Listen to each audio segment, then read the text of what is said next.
July 18th, and welcome back to the Mr. Video Game Live Super Show Game Jam Festival Lovely Time 2019, brought to you by Dead Sun Entertainment.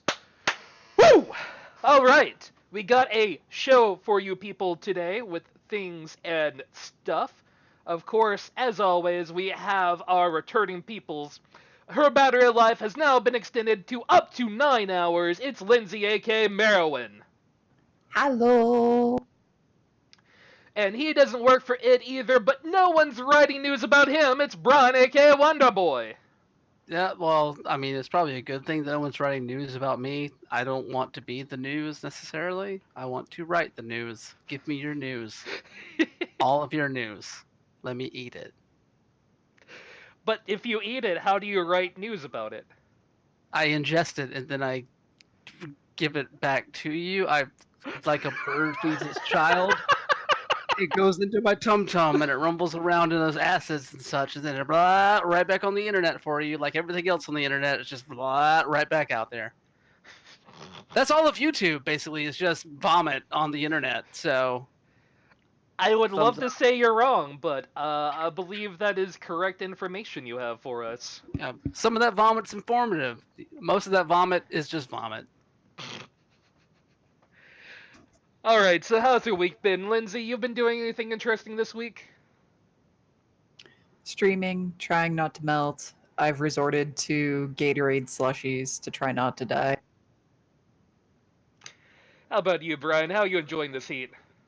Oh, it's been all right because I've mostly been inside.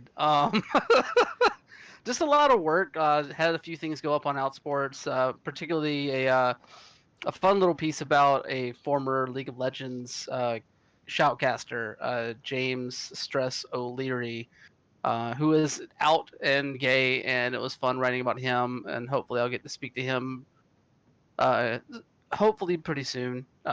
Seems like a rad dude. But other than that, it's just been a lot of watching pro wrestling for me. I've basically been like staying up almost every night watching the G1 out in Japan, because I'm a madman who does not understand the value of sleep at all. But yeah, no, it's been fun. Like it's a month-long wrestling tournament Ooh. with like shows almost every day. So like literally, I'll either stay up to watch the show at an ungodly hour, or I will wake up and while I'm working, I will just have a 3-hour wrestling show on. So like it's just been a lot of that, and it's been pretty fun. Fair enough. I have not left this room basically for the last few days because of, crunch time. So, it's good to be here talking about video games. Well, of course. Rather than what I've been doing. But hell yeah, nobody's been playing anything new, so let's hop the fuck into it. Starting out, Patricia Hernandez over at Polygon.com. Following up, now I believe everyone knows about the GrandPOOBear, wonderful man. If you haven't seen him on at least Games Done Quickly, the man is maybe the best Mario player of all the times that's ever existed. The man started out as a well-known person within the Super Mario hacking community, and then went on to be one of the best-known streamers in the Super Mario Maker and Maker 2 now promotion. And he's had a little bit of issues, let's say, by way of Nintendo deleting his extremely popular levels that he's been uploading just keep disappearing, and nobody's been able to tell him why. He's even stopped using the word poo in the name of his levels, just in case that was something that was bothering Nintendo. That didn't even seem to fix it either, and a lot of people are a little bit upset at the Nintendo for getting rid of these things, because there's no way to get them back. Once they've been deleted, you've lost all of your work. It's gone. And some of these levels were instructional for people who maybe have never played these high-end, high-intensity levels before, hey, this is how you spin jump off of this type of block. This is the sort of thing that you would expect to see incoming, and how you deal with it, that sort of thing, which is shit I didn't even know, and I happen to follow somewhat the Super Mario ROM hacking community, so holy shit. What's getting me Yeah, about this is the reasoning that it's for inappropriate and or harmful content. There are Super Mario Maker levels that are based, they actually managed to build a story into it where Mario has PTSD from fighting in a war. And those are fine, but because his name has poo in it, like seriously, come on now. well, I mean, I seriously doubt it has anything to do with the word poo in there because, like, he took, like you said, he took that word out of his other levels, and like his stuff is still getting deleted at this point. So, and it's not all of it. I think it's only select ones, and it makes me wonder if some people like maybe are. There's potential that some users may be flagging his levels just because they're his levels. Um, I'm not sure, but Nintendo hasn't said anything, obviously, and they're not going to say anything because that's just how Nintendo is. They want to be in a black box as much as they possibly can. Um, but no, like in a world where like Mario Maker creators, create some of the more frustrating level types, like stuff where like you don't even have to press a button, you just spawn into it and the level moves around you and that sort of thing. Like there are other like very, not to say that that is exploitative or employs exploits into it, but there are other levels that include that sort of stuff that are not being taken down um, in a timely fashion, as the same way that GrandPOOBear stuff is. And I'm not necessarily sure. I mean, if he doesn't have a reason to understand why this is happening, I don't know why anyone else would. Yeah. Yeah, it can really only be speculation, right? Because Nintendo's never going to say anything because they, yeah, like you said, they enjoy living in that delightful black box. What are we doing? Why are we doing it? Who knows? But I imagine that it does have something to do with, Mass Flag because people who couldn't beat his levels. It's possible. That's the thing, though. Is like I hate people that do that though, because one of the core tenets of Mario Maker is that you can't post a level unless it is able to be beaten. So like I don't know. It's just yes, there are probably some people targeting him because anybody that gets any modicum of popularity on the internet becomes a target of somebody. Um, which would really suck because like GrandPOOBear does a lot of cool stuff. He's also, I came to know him more so for being a wrestling fan, and then I kind of discovered a lot of his Mario Maker stuff and his Mario hacking and modding stuff as well. Um, he actually did a live show at an arcade here in Portland a few months ago, and that I didn't get a chance to go to it, but from what I saw of it, it seemed pretty rad. Um, but yeah, so if there isn't an actual like viable reason, this is really fucked up, and it could really cause like a severe loss of goodwill from one of the more popular internet personalities that is playing this game. Yeah, I know there's a huge number of people that are literally only playing this game because of him. And you don't see the same thing from like Rubber Ross of Game Grumps. He also is one of the more prominent Mario Maker uploaders, and you don't see his levels getting deleted. So, and his levels are way worse and way more frustrating than GrandPOOBear's. His levels are just straight up, just not fun from everything I've seen of them. They're just there to frustrate you. Meanwhile, his have a rhyme and the reason. They're hard, but they're not hard just to fucking be hard. They're hard because there's certain subtle nuances that he wanted to put in here that you had to learn through playing. Yeah. Meanwhile, Ross is A shitlord. As are most people playing Mario Maker. For Also the true.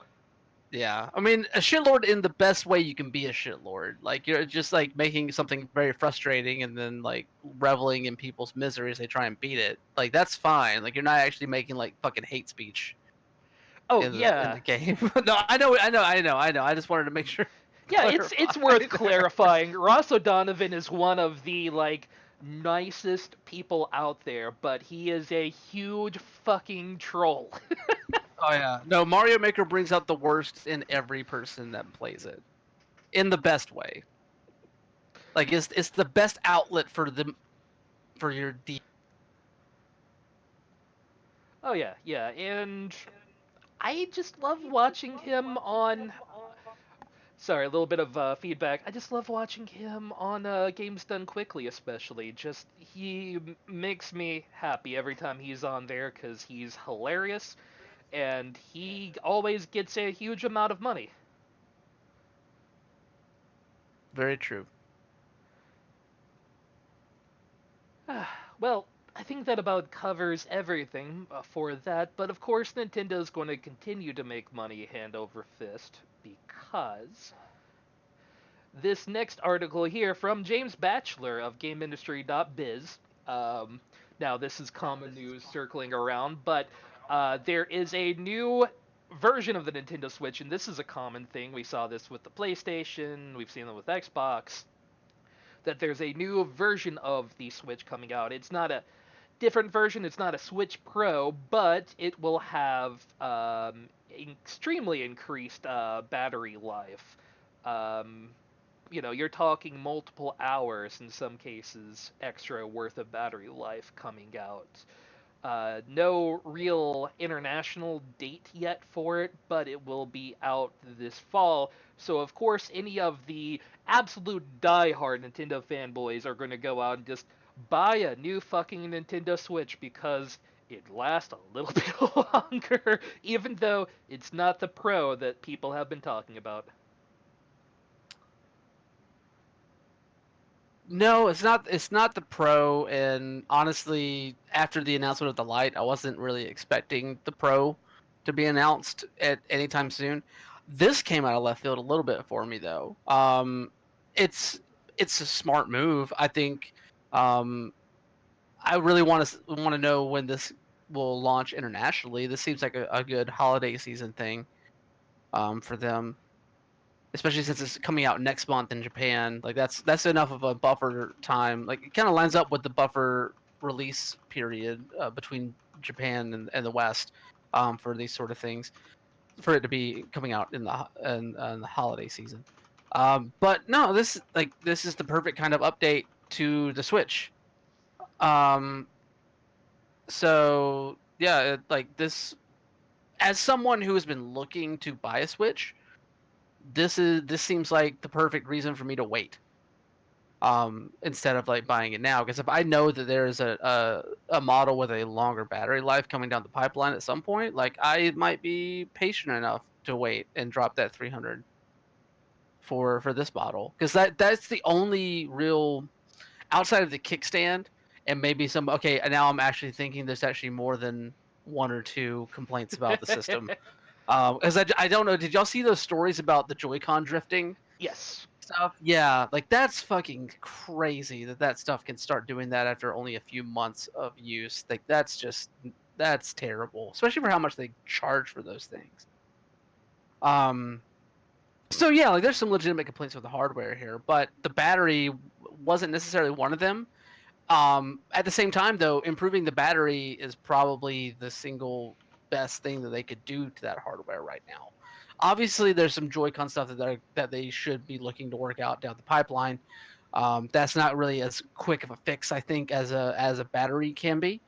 And so, like them throwing this new model in there, wrapping it up for the same price, not charging more for it, um, it's a great move. Also, it could potentially mean that first model run might see a price cut.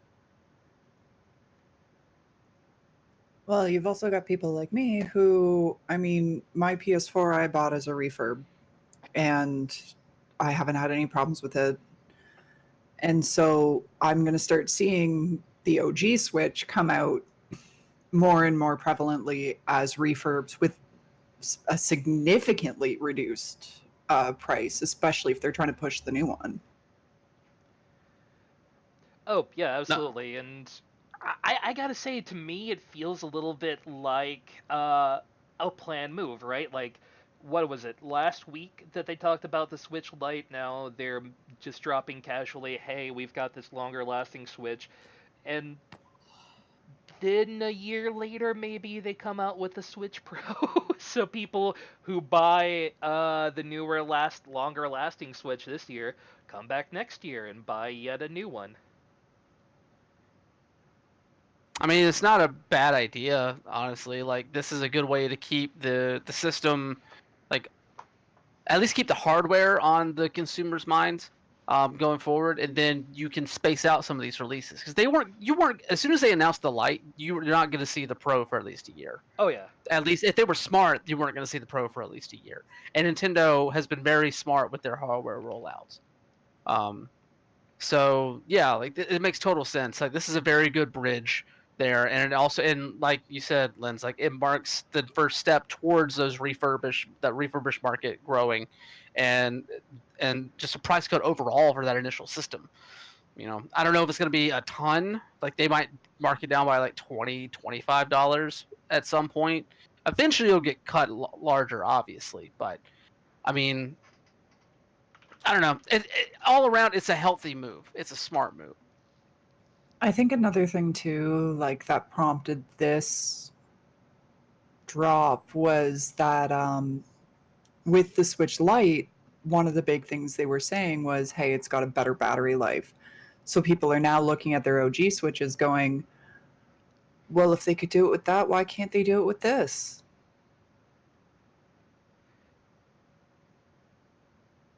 Hmm.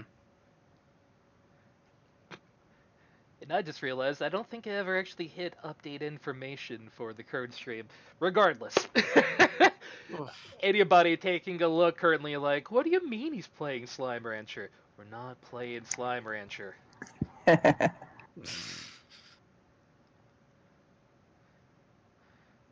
But yeah, it's just a smart move for Nintendo. We'll get more battery life out of it. I still expect for those rumors for the Switch Pro to come true, as this is just what Nintendo do, especially with Sony and Xbox setting precedent for mainline consoles getting a but plus one release. But Nintendo's been doing that shit with its portable hardware for years. Take a look at the DS, the DSi, the DS, 3DS, the 3DS Plus, the new 3DS Plus. Yeah.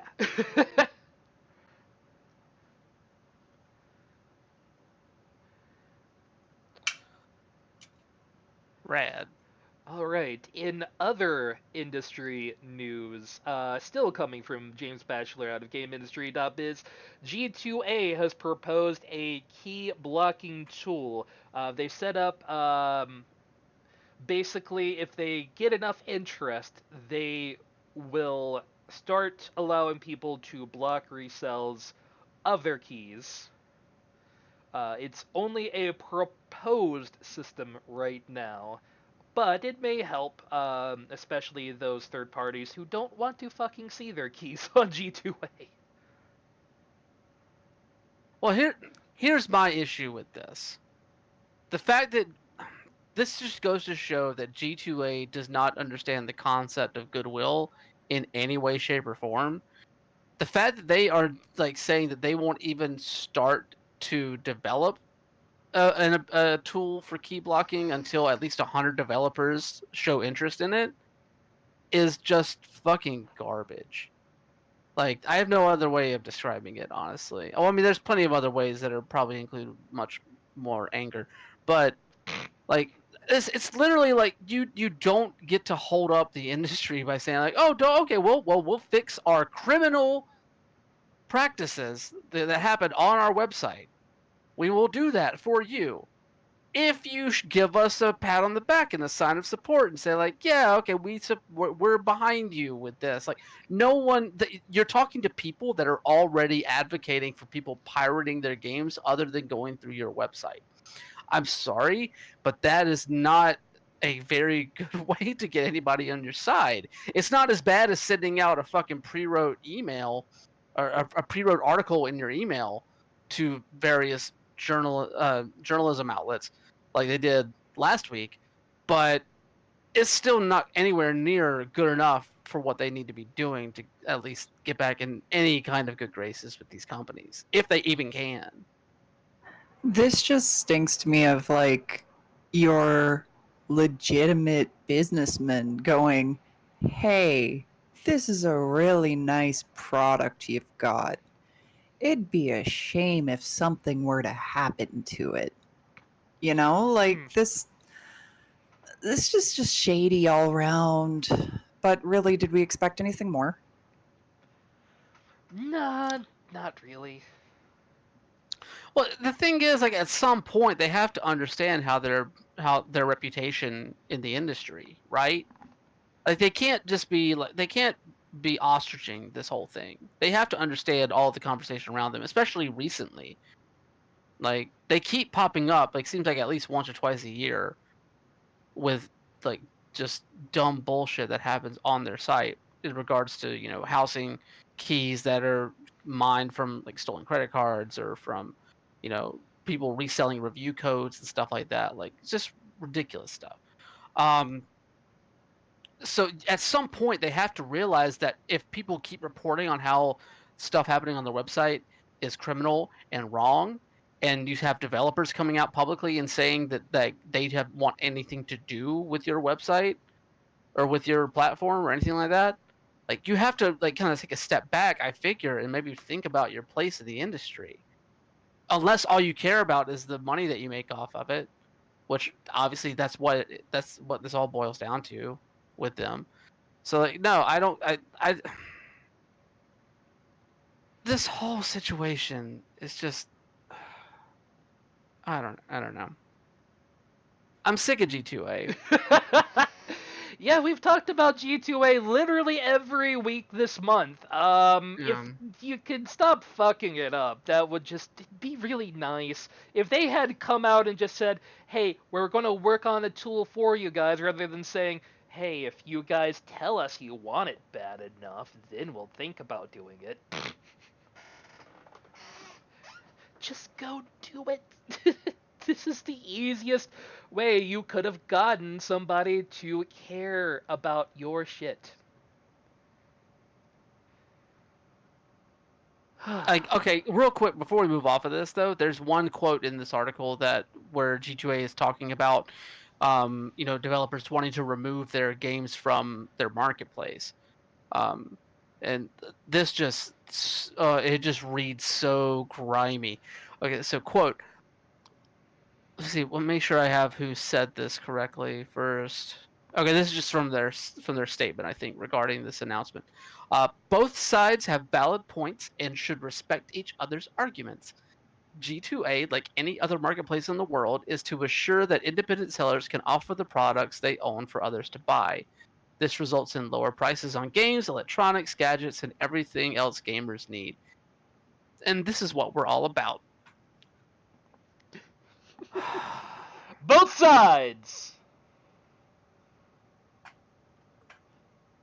I I have no more words for these people.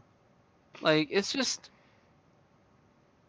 you clearly you are willfully ignorant of what happens on your website, or you just don't care.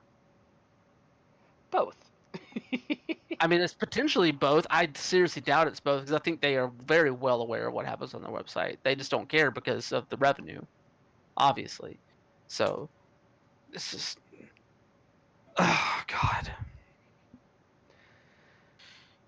All right, let's drop in on the last of our industry news roundup with Gama Sutra over here. Alyssa McAloon. Xbox has seen a dip in quarterly revenue.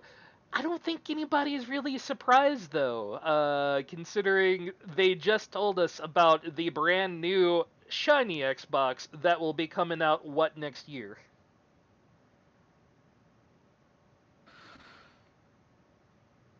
I mean, no, it makes total sense that console sales would be down, especially with knowing that there is a new console coming. Where I'm curious to see is how these numbers compare to PlayStation's performance in this quarter, because they've also announced the PS5 is coming. So, like, is this just a trend across things, or is there like a significant lowering in interest for the Xbox One specifically? Um, Also, like, another factor for this could be like the fact that Microsoft is making all of their games available on PC through the Windows Store. They're going gung ho on melding these two platforms together into one thing where you can just seamlessly play your stuff across both. And you know, if if you don't have an Xbox One S and you have a pretty good PC, there's no reason to buy one for a lot of reasons. Yeah, it's a bit late to be hopping on the game. They have mentioned they've seen an increase in game sales overall and an increase in subscriptions. So I would call that a win, even if they're slightly down in money. They're still doing good. You're fine. Yeah, I mean, this is typical for a console generation winding down, I say, or at least ahead of a new console launching.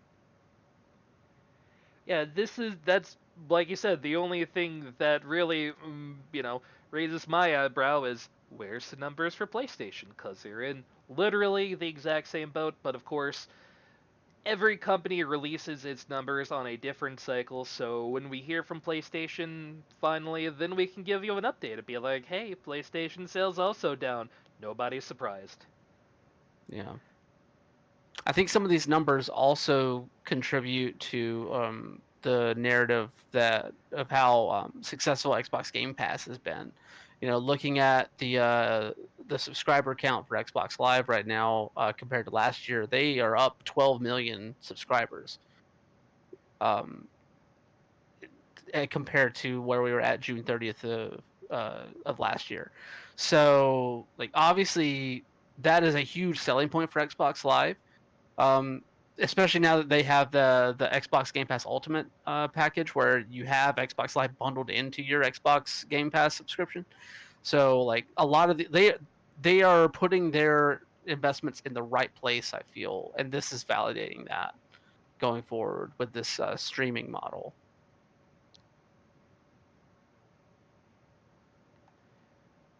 All right, any last words on console sales that we've been looking into? Sweet. Let's go into the hype train for what upcoming things you may want to buy coming to stores near you. Choo choo. From Michael McWhirton over at Polygon, Super Monkey Ball Banana Blitz HD coming to PC and console this year, 2019. It's been a long time since we've seen literally anything out of a beloved cult franchise, Super Monkey Ball, originally coming out on the Wii. It'll be interesting to see what sort of weird control scheme they'll be coming out with. But this is an official game Sega of America is going to be releasing in winter of 2019. So here's the thing. Banana Blitz is not the best Super Monkey Ball game, and it is definitely not the game that I wish they would have brought back. Give me like original Super Monkey Ball with Monkey Target, and maybe throw some of the mini games from Super Monkey Ball Banana Blitz in there.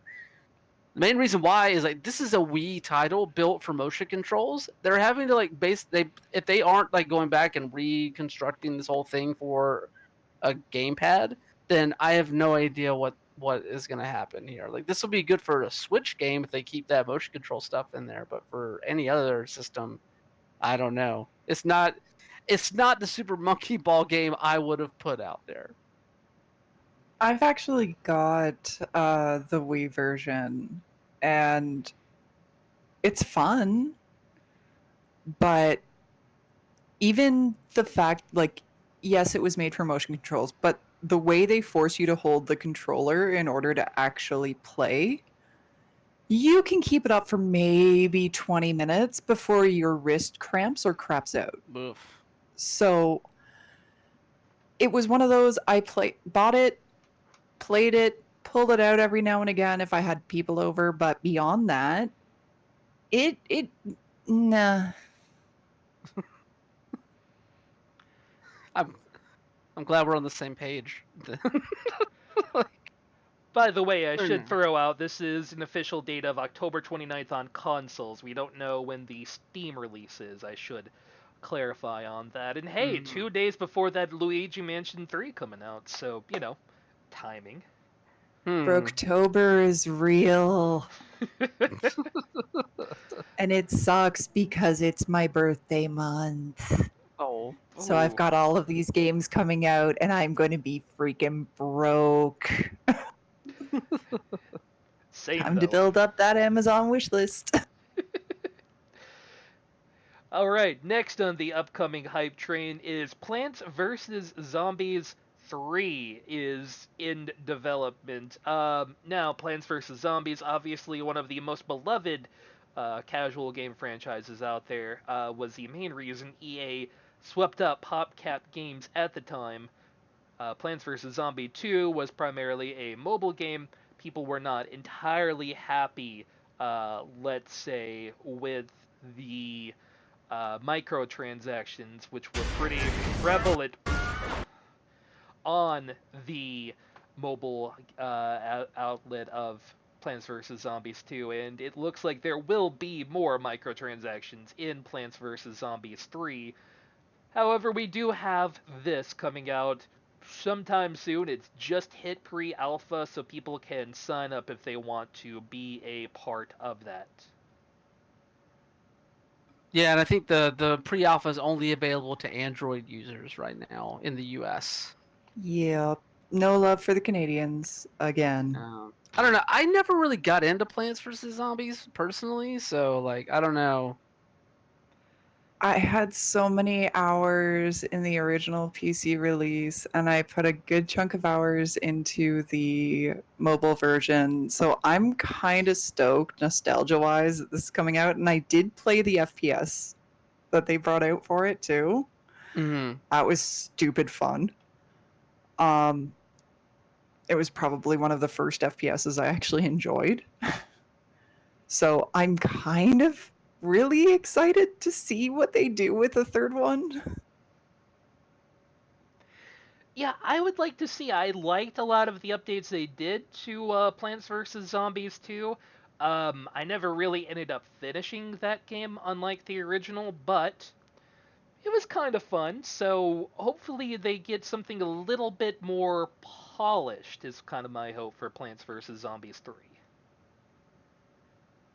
Yeah, and I mean, like, it is a ridiculously popular franchise. I mean, even Blizzard took it and threw a version of it in WoW. So, I mean, please, all I'm asking is don't fuck it up. And the last of our new releases, the Tetris 99 physical release, including all of the paid DLC, is going to be coming at a physical release to retailers. Um, so you'll be able to buy that, I believe, in September, and will come with Nintendo Switch Online. If you purchase it for $30, you get that year of Nintendo Switch Online. Yes, it'll be available on September 6th. And it also comes with the DLC. Um, so yeah, I think it's like, oh God, I can't remember which DLC pack it is. Let me see if I can find it real quick. Like the big block DLC. There you go. Hmm. Um, which basically I think it comes with like computer battles and like a marathon mode. I'm trying to see if there's anything else here real quick. we know they're going to give more information later on more offline stuff. It sounds like they're going to have local multiplayer that you can do. Yeah, that wouldn't surprise me honestly. At some point if they do that, because like the battle royale mode is great, but like having a good couch co-op mode would be awesome for this game too. And then actually the DLC is actually pretty good because it includes the computer battle where you basically can simulate. It's basically a practice mode for the online mode. Like it's you against 98 computer controlled opponents. Hmm. So it's basically just you trying. It's basically a place for you to get your feet wet with this thing, practice new strategies, that sort of stuff. So that's cool, and that does cost like $9.99. But basically, with this package, that you're paying for the online and the DLC, and you get the game with it. So it's a pretty good deal, um, especially if you don't already have the Nintendo Online subscription. Yeah, it's a fair deal. I can imagine there's a lot of people out there that have wanted the game but didn't have Nintendo Online, whatever, for various reasons. So, worth it. I'd say so. Yeah, considering it's only $30, I imagine this is going to end up in a whole a whole lot of kids stockings that weren't able to get Nintendo Switch Online or had no reason to get Nintendo Switch Online. Mm.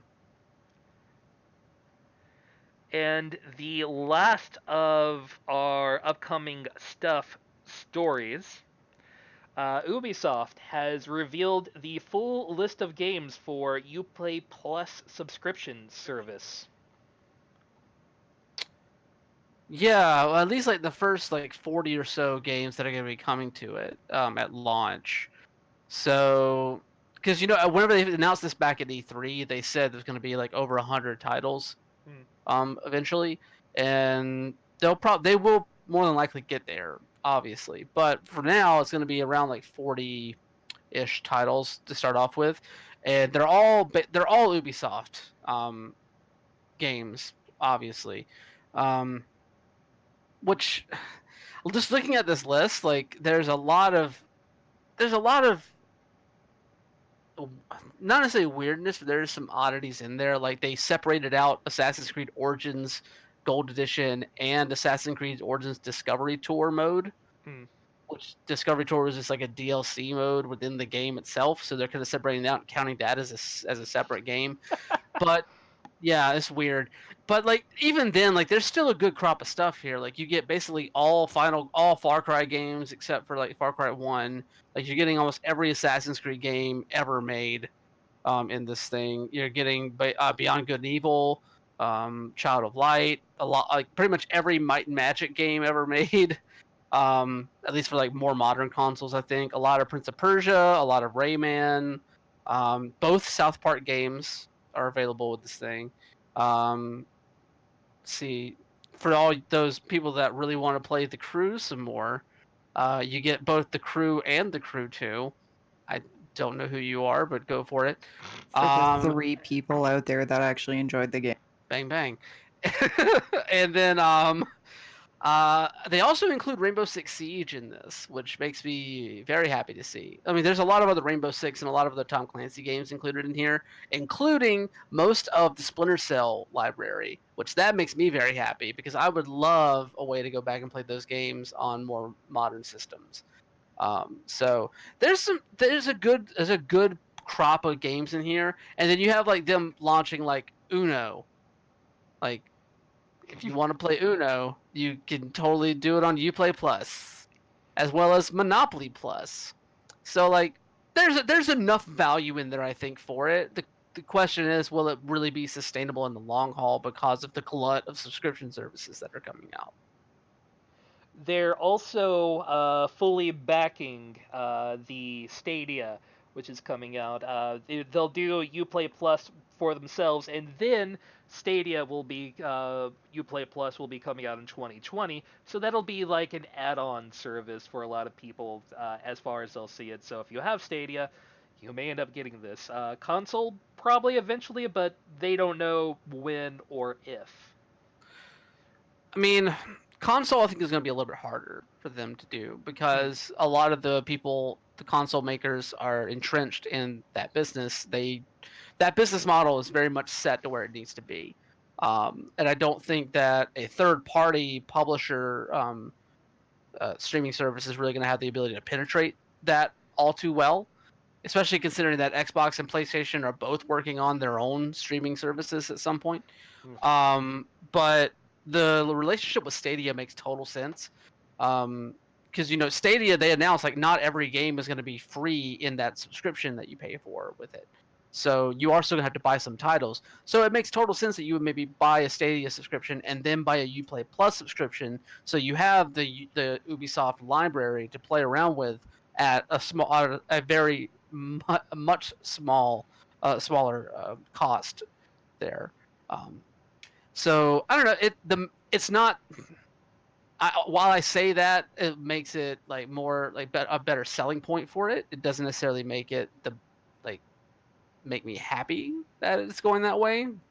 But I don't know. It's at least a better approach to this sort of thing than just keeping it on PC, where like I just think it would have gotten lost in the chaos of the PC platform war that's going on right now. Yeah, I'm not really sure who Uplay Plus is for, but also with it being on Stadia makes way more sense to me. It's basically the whole thing that Amazon does, right? You buy Amazon Prime, but hey, also you could buy you've got Amazon Video with it, but boy, you could also get these other add-ons to your Amazon Video and just make it that much better.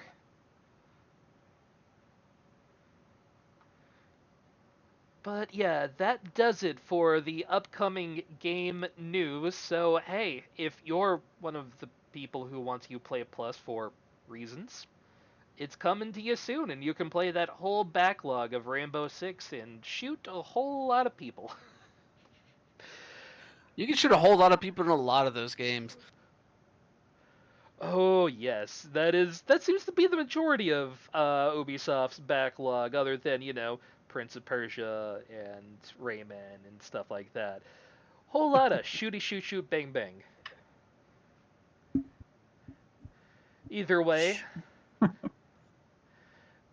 dropping in to upcoming departures news. Tim Willis, who has been with id Software for what, damn near 30 years now? 24 years. Will be leaving id shortly after QuakeCon takes place. We don't really know what he's going to do yet. He said to keep an eye out, which is an interesting statement. With so many industry vets leaving companies in order to make their own lately, it wouldn't be surprising to me if he was going to take a hand in starting up his own studio. But that's all speculation at this point. We just know that a longtime industry veteran of id, with a lot of clout in the industry, is leaving shortly after QuakeCon.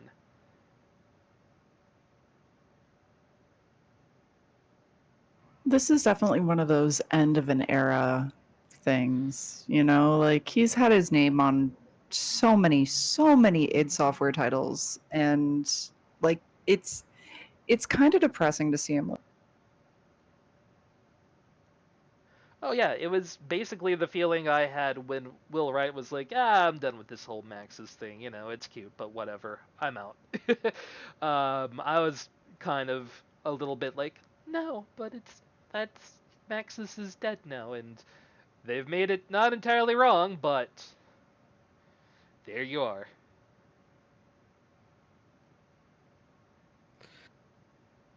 Yeah, I mean, this is just a furthering of the I guess not necessarily the loss of identity, but like definitely a turnover to the people that grew up on id as opposed to the people that made id.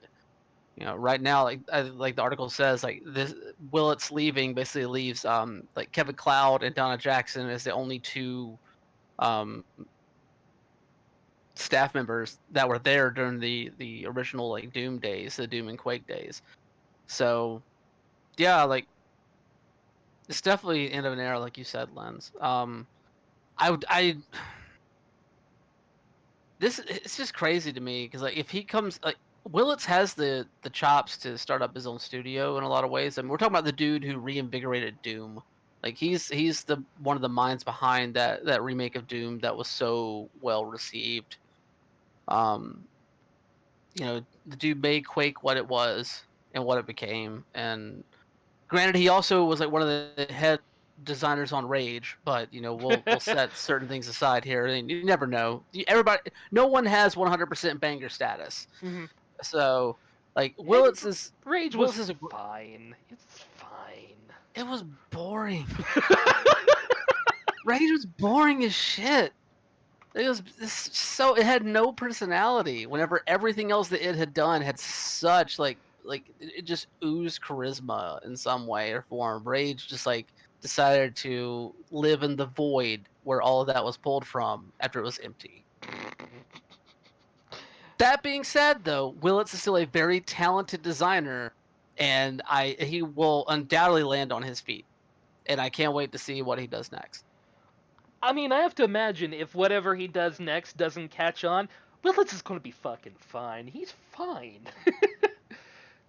24 years at id, he's fine. He could never have another hit again, so maybe he's just going to go make another boss key. That's fine. Do what you want to do, man. No one should ever make another boss key. Ever.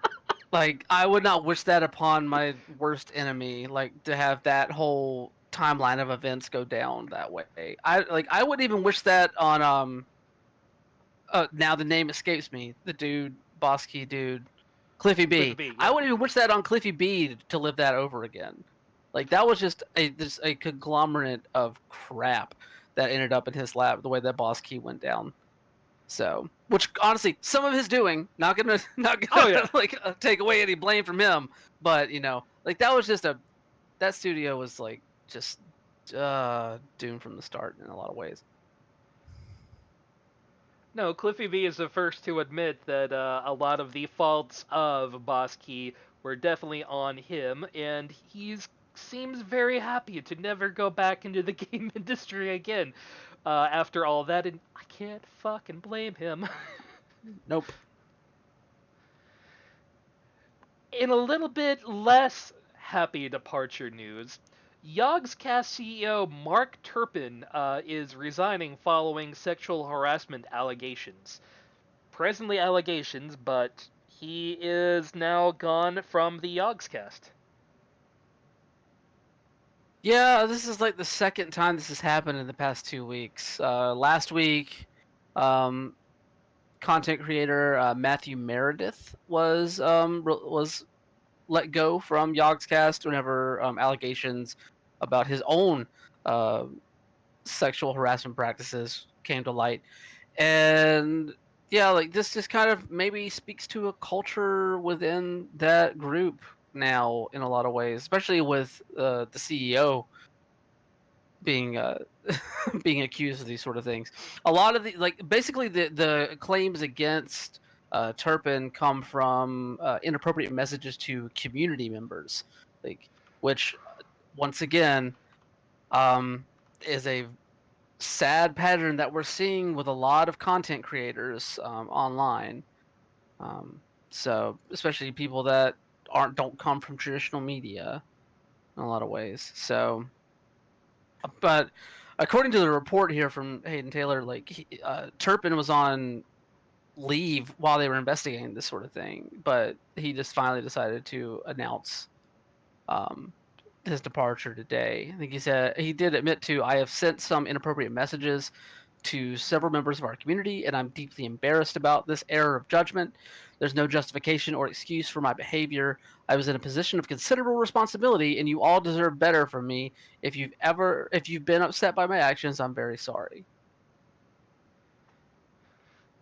It's little bit weak, but you do you, Mark. You go wander off, and we've seen that Yogscast is really hard to take down after the fiasco that was their Kickstarter. Losing a few people to this, I don't think it's going to take down Yogscast either. It's not a question of whether it's going to take down Yogscast. I think, like, honestly, Yogscast, the company Yogscast, I could give two shits about.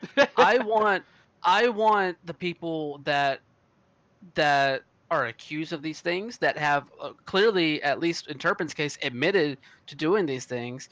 I want there to be, proper punishment, proper retribution for these sort of things. Like, you can apologize all day long, and you can say, like, how, yeah, I violated my responsibility, and like, I was in. First off, you were in a position of considerable responsibility. No, you scratch out responsibility, considerable power. This is a power dynamic thing. It always is. And the reason why he's losing his job is because of that. It's not because of any responsibility that he had. That responsibility comes from the power that you have, from the position that you have. And the fact that you were willing to exploit that makes you super shitty, and makes me feel no remorse whenever you lose your job. And the apology, like, it's fine that he apologized, but that's nowhere near enough.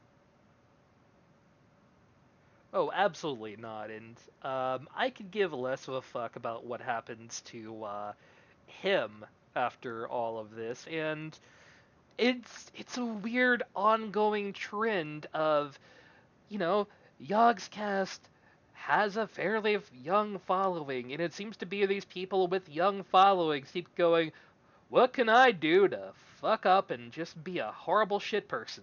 And boy howdy, they keep finding it. Yeah. I just I I can't comment on this without becoming a little ball of rage. And so I'm not going to. I'm going to try to be a mature person about this. Yeah, that's why I can only comment on this from the, oh, what'll happen to Yogscast, because really going down the rabbit hole of people in this position who have just fucked up royally over especially the last year makes me feel gross and kind of never want to do this again, to be honest. But hey, here we are in another person say goodbye to never fucking see again. Yeah.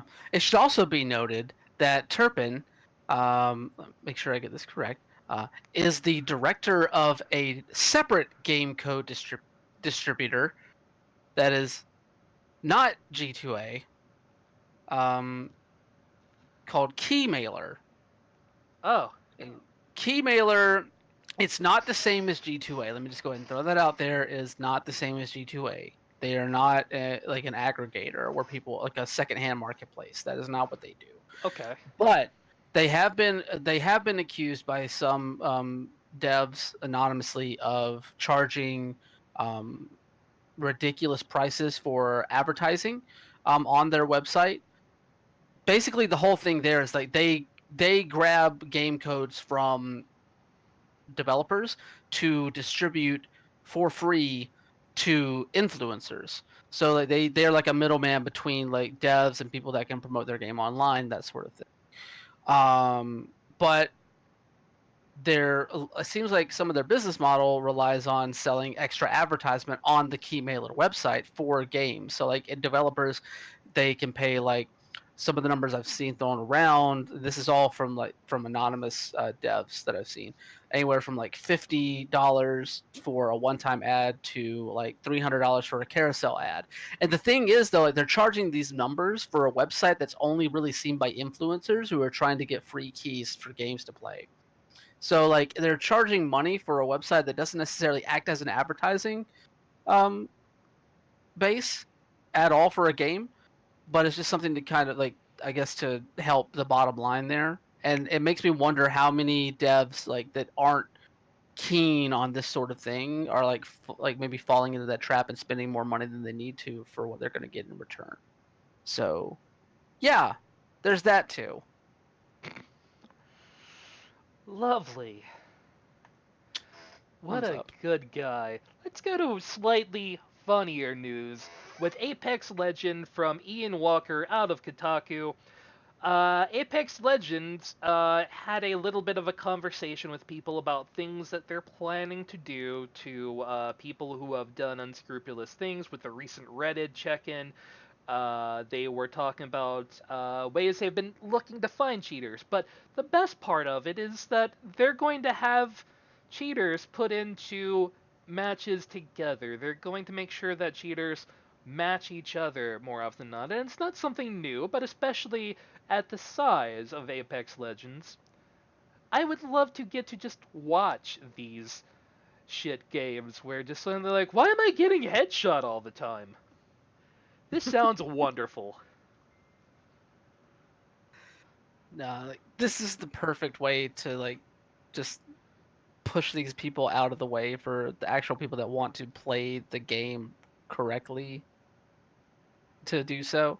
Um, and like really, this wasn't much of an issue. I mean, it's always an issue with battle royale games, especially an online one like that.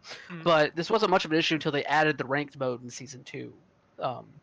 and that is really where a lot of the stuff is emanating from now. A lot of the cheaters are going through ranked mode so they can boost up their stuff, so they can get their battle pass going, get all the other junk they can, all that good stuff.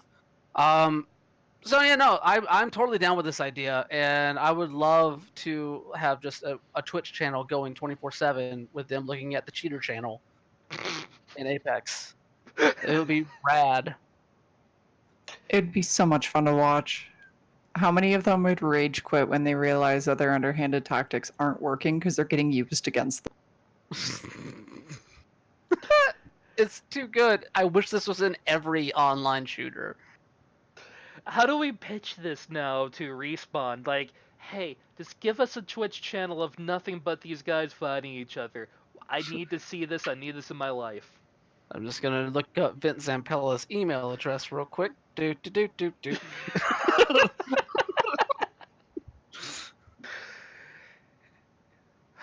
Entirely fair. Yes. Oh Lord. Oh, yeah, and apparently we're not the first one to ask them. The move seemed popular with many community members asking for a way to watch these cheater-only matches, perhaps with the names blurred out for privacy reasons. Agree with that. Let's not put these people on blast, even if they're pieces of shit. Let's just have fun at their expense. No, that's fine. I'm perfectly fine with that. I'm come on, let's get the cheater channel. Cheater channel. Cheater channel. Damn it. All right, moving on a little bit. Oh, go ahead. They could actually call the cheater channel like Nub Sauce Unite or something along those lines. Or game shaming. Oh, that would be fun, actually. As long as Yes. it's not like game bully or something like that. It was a bad idea. No. This isn't bullying. No, we're not gonna do that. And We're just like gonna shame maybe you. just or and you know like if they stream it on Twitch, like remove the ability for anybody to chat because like that could become flame wars really fast. I'm down for that across everything on Twitch. Like I'm totally our chat room aside, because our chat room doesn't get shitty. Mm. And mine. Okay, Like there are good our good personal Twitch chat rooms, for our channels are fine, but for the most part, Twitch is garbage when it comes to chat. So like, I'm definitely down with just doing away with the chat room in some way, or at least being able to disable it. Which I'm pretty sure you can. I'm not positive. I haven't looked at my Twitch in a while. You can just put it on like theater mode Yeah. and just ignore the chat completely. Oh yeah, no, that's what I do whenever I watch anything on Twitch. So like, it's more so like I haven't looked at my channel settings to see if you can do that. Also, I think Twitch just released a chat update in the last week or so. So I'm not sure exactly what that does. Wouldn't surprise me. Yeah, I think I saw Oh, they it were was tweeting about it today. It was for organizing your emotes per channel. Ah, okay. Ah, So that way it's easier to see at a glance whose channel this belongs to. Ah. All right, all right. that makes way more sense. Our next story, Hayden Taylor out of GameIndustry.biz. This is a follow-up to a story that we've been talking about for a good while now, really. Riot Games is extending Echo Fox's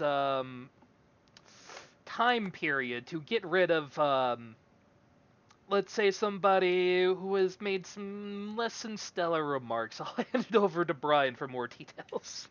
All right, so we talked about this last month. Basically, Team Echo Fox, the esports organization that houses such luminaries as one Sonic Fox, shout out. Their League of Legends, their spot in the League of Legends Championship Series was basically being threatened by Riot Games because of their continued relationship with shareholder Amit Raizada, who made countless racist and threatening remarks towards the team's founder, Rick Fox, who is a former NBA champion with Los Angeles Lakers and has added a lot of credibility to the esports world since joining up with that, since founding Echo Fox a number of years ago. So basically they gave them I believe it was like a month or 2 months, a 2 month deadline to basically get rid of Rizada from the organization, or else they were going to punish them.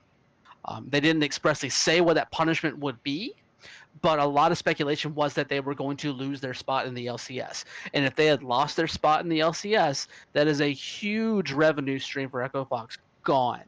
League of Legends is still one of the top 2 or 3. It might be number 1 in the world right now for esports. I know it just recently took over the number 1 spot in terms of hours streamed on Twitch, finally usurping Fortnite once again. So League is still out there. It is still huge. So if they had lost their LCS spot, this would have been a huge hit for the company. And of course, if Rizada stayed, Rick Fox was going to leave. He basically said, I'm out. I'm done with this company if Rizada stays on. So they came to an agreement. They were going to, Rizada was going to be ousted. Fox was going to stay on, and then Riot would let them keep their LCS slot, or at least they wouldn't punish them further.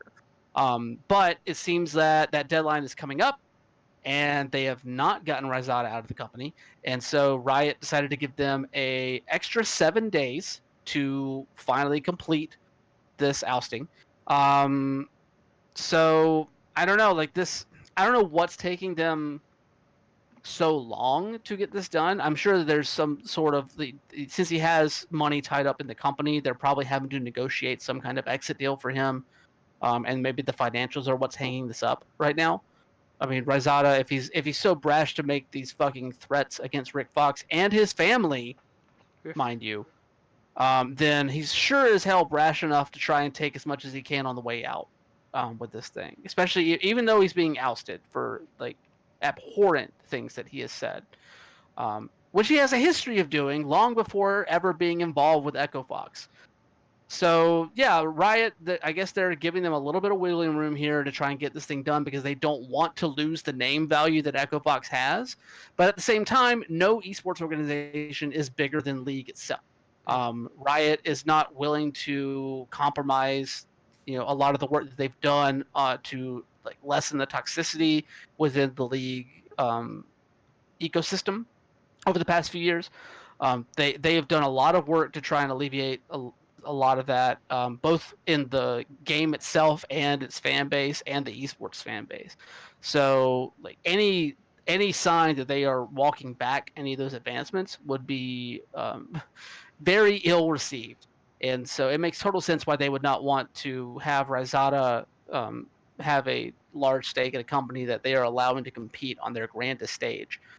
So hopefully this all gets worked out in the next 7 days, because I really Echo Fox. They're more so known for their success in the fighting game realm right now, but they've still been a pretty good team in the NALCS. And even then, just the fact that they have an LCS spot is that's an achievement in and of itself. So like they desperately do not want to lose this spot. Riot, I don't think wants to lose them. And like if this doesn't get done though, there could be severe consequences for Echo Fox.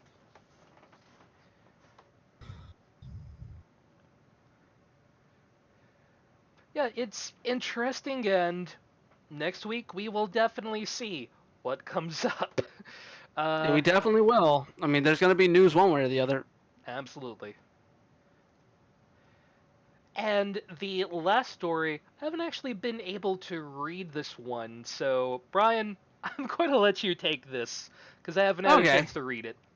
no worries. So today was the first day of San Diego Comic Con, and at Comic Con they were having a big Marvel Games panel. And at that panel, they went over new details with Iron Man VR. They went over some new details with Marvel Ultimate Alliance 3, including some DLC packs that are pretty rad. I will say I am very excited to get the chance to play with the Marvel Knights as the first DLC pack coming out a little later this year. Uh, I don't know. I've never had a chance to play Moon Knight in those games, and that'd be pretty rad. But this story specifically comes from the Marvel's Avengers presentation during that panel, which we saw the unveiling of that game at E3 during the Square Enix press conference, and I don't know about y'all, but it did leave me a little underwhelmed Mm-hmm. in some ways, basically just because of like the lack of detail that they gave about the game and a lot of this stuff. But they did promise to have more details at this panel, and they did. They had a gameplay video that kind of showcased each of the 5 characters that they announced already: Hulk, Black Widow, Captain America, Iron Man, and Thor. So they had a gameplay video, but you could only see it if you were at Hall H at the panel. So the video has not been released publicly yet. It won't be released publicly until after Gamescom in August. So those of us that weren't in San Diego, we don't get to see this sort of.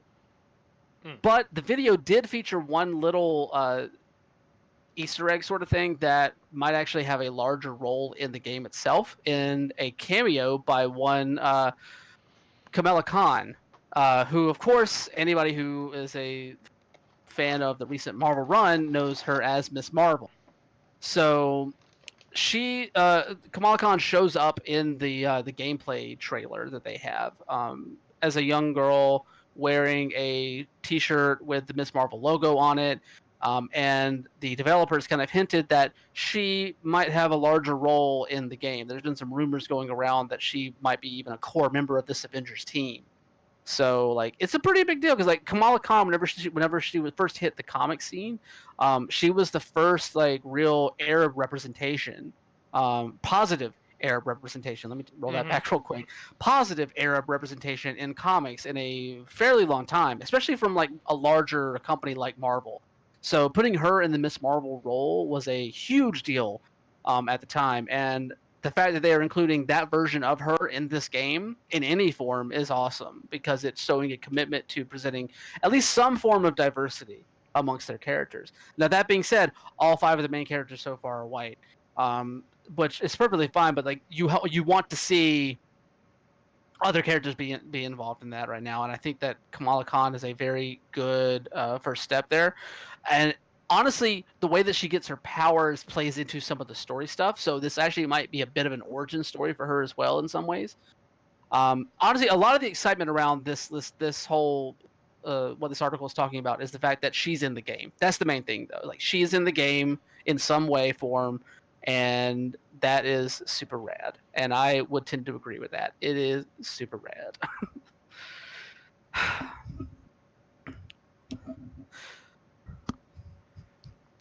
Yeah, so it's fairly nice to see a little bit extra fleshing out of this and a little bit less characters who all, let's say, look the same from, Golden Era age. So that's kind of cool because I think everyone that I remember seeing in the Avengers trailer were the Golden Age version, or at least the main people you would know for these characters. Your main Spider-Man, your main Miss Marvel, etc. So yeah, this is good to see. Yeah, no, it's rad. Like It makes me excited to see who else they might include further down the line in this. We already got the tease of Hank Pym being in there too, so that's like 7 characters right there already. They've kind of teased being in there in some way, shape, or form. Outside of that, though, the Marvel presentation, like they took up a lot of time, but they didn't say a ton of stuff. Like the gameplay, from what I have read and have heard about it, like basically just seems like, yeah, that seems right. Like Black Widow plays more stealthy. Hulk, you just smash shit. Hmm. You don't really block with him. Like Iron Man surveys from the sky, tactical strikes. Captain, you got that shield. Thor, you got your hammer. Nothing like nothing world breaking, I would say, but like I'm sure people that were there to see it live probably got a bit more excited about it. And like I'm not gonna lie, I would like to see the video. But like there's also been some vague details about how the story and how the co-op and single player options kind of intermingle too. I haven't fully gone through that though, so I'm not really ready to talk about it just yet. But like it seems like there was some more information revealed here, but I don't really know exactly how specific they got. Here's an important question: any Beta Ray Bill in there? Not from what I've seen. Terrible. Yep, Absolutely terrible. I agree. Now, who knows? We might get some Beta Ray Bill in that Ultimate or Marvel Ultimate Alliance 3. Never know. You want to Ah, talk about some weird characters? we That's the can place for weird only characters. hope. I mean, if they have Chef Deadpool in there, then I mean, you can put Beta Ray Bill in it.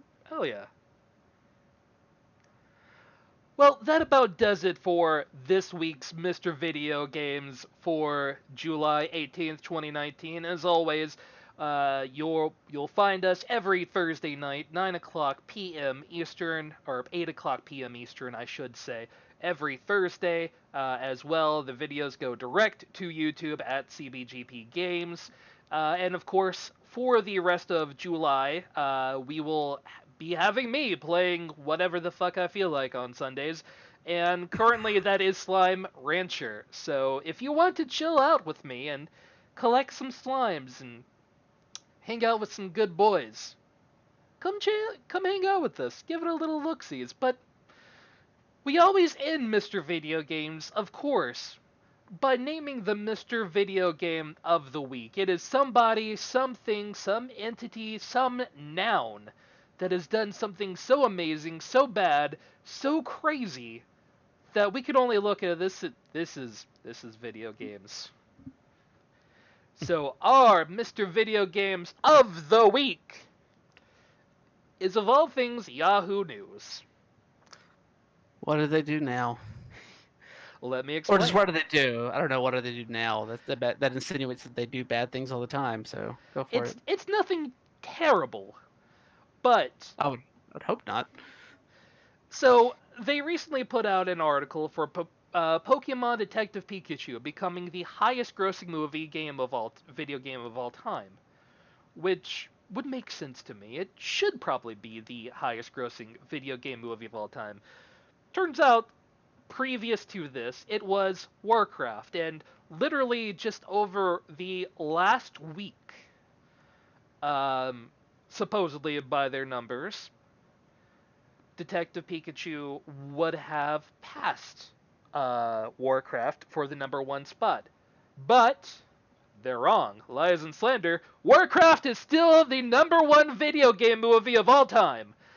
It seems they miscalculated the box office. It was $7,000 that should be added, so the total comes to $429.3 million in box office worldwide, whereas Warcraft worldwide had $433 million. So your reigning champ still, Warcraft, the movie, for best video game movie ever, apparently. Honestly, Warcraft wasn't that bad. Like, there were a few little nods to longtime players that really made me happy.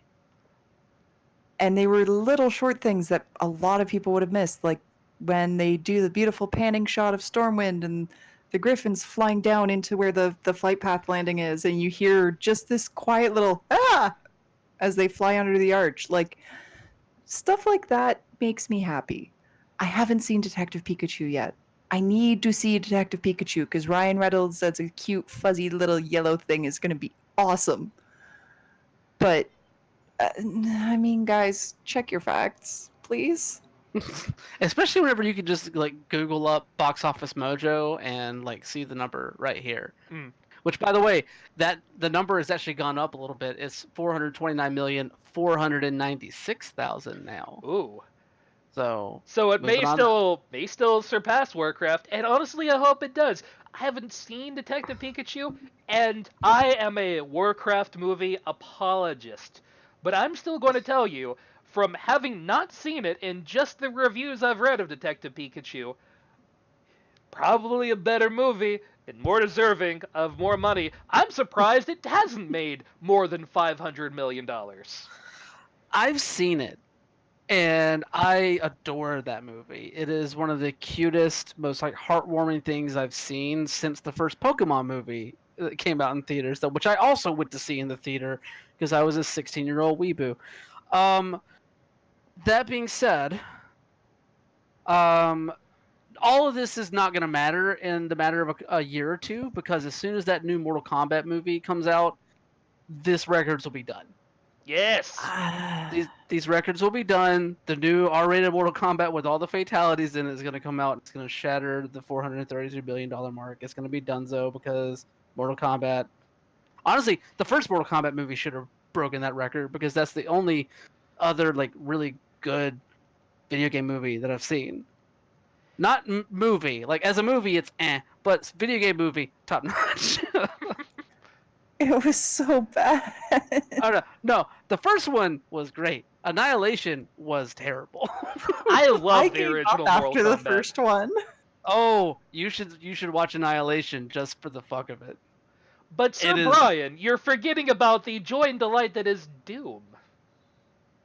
Hey, I'm a Doom apologist. All right, I actually like that movie, and it is almost 90% because The Rock is in it. I'm not gonna lie, like it's 90% The Rock is in it, and True. the other 10% is the first person sequence. Those are the only two good things about that movie. Everything else is just trash. But I will watch Doom any day. Honestly, I think that the big thing that's holding back Detective Pikachu is timing.